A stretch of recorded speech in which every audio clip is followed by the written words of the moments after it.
இந்த வீடியோல ஒரு நியூ பேஷண்ட்ட எப்படி ஆட் பண்றது அப்படின்றத பார்க்க போறோம்.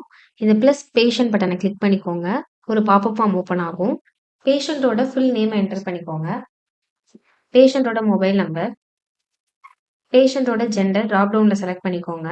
பேஷண்ட்டோட டேட் ஆஃப் பர்த் சூஸ் பண்ணாலே ஏஜ் ஆட்டோமேட்டிக்கா கால்குலேட் ஆயிடும். நம்ம ஏஜ் வந்து டைப்பும் பண்ணிக்கலாம். அடிஷனல் டீட்டெயில்ஸ்க்கு இந்த செக் பாக்ஸ டிக் பண்ணிக்கோங்க.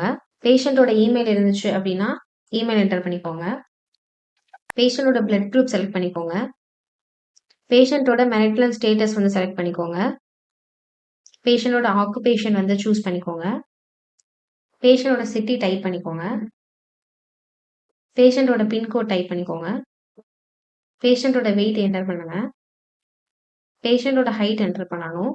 Depends upon the weight, height வச்சு பிஎம்ஐ கால்குலேட் ஆயிடும். சப்மிட் குடுத்தோம் அப்படின்னா, ஒரு பேஷண்ட் வந்து கிரியேட் ஆயிடும். நீங்க வந்து அந்த டேட்டா வந்து இந்த டேபிள்ல வந்து செக் பண்ணிக்கலாம்.